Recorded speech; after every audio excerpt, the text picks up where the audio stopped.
change the fuel in your car and you may not even know it yet. What if I tell you that the rice on your plate was turned into fuel for someone's car? Bizarre, right? But that's the hidden story behind India's big E20 rollout.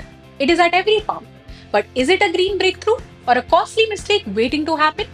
Let's find it out. E20 is a blend of 80% of petrol and 20% of ethanol, a biofuel made from crops like sugarcane and corn. The government says it's cleaner, cheaper, and cuts India's oil imports. The journey started way back in 2001 with pilot projects expanded under the UPA government and was fast tracked under the current government. In fact, India has hit the 20% target 6 years ahead of schedule. Government's ethanol blending program or EBP is powered by subsidies. Producers get cheap feedstock, lower GST, and interest subsidized loans. Oil marketing companies are even forced to buy ethanol to meet annual blending targets. Today, India has over 1800 crore liters of ethanol capacity, nearly half grain based, the rest from sugarcane and molasses. In fact, India is now seen as the global leader in ethanol technology. The government says ethanol blending serves four purposes: cut crude imports, save foreign exchange, reduce carbon emissions, and boost agriculture. But here's the flip side: ethanol burns faster than petrol, it lowers mileage slightly, attracts moisture, and can corrode older engines.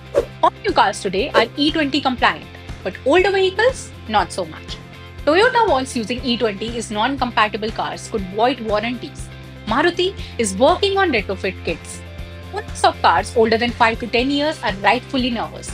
Automakers warn E20 could void warranties in pre-2024 cars. Even the government admits a small efficiency loss, though it insists the impact is negligible. There's also a physical imbalance. Petrol and diesel face tax burdens of over 50%. Ethanol, almost negligible. Even on the agricultural front, diverting rice and maize for ethanol has created shortages in poultry feed, forcing India to import maize. It risks food inflation and often pushes the government to ban sugar or rice exports overnight. Even the distilleries are making more profit by turning rice into ethanol than selling it as grains. Yes, the concerns are real. But Petroleum Minister Hardeep Puri insists the fears are overblown. He points to Brazil, which already runs on E27 fuel. Since 2014, ethanol blending in India has saved 1.4 lakh crore rupees in foreign exchange, paid farmers 1.2 lakh crore rupees, and cut millions of tons of CO2 emissions. At 20% blending, India has achieved a green milestone. But the ethanol policy is built on subsidies, forced procurement, and food grain diversion. The gains are big, but so are the unintended costs.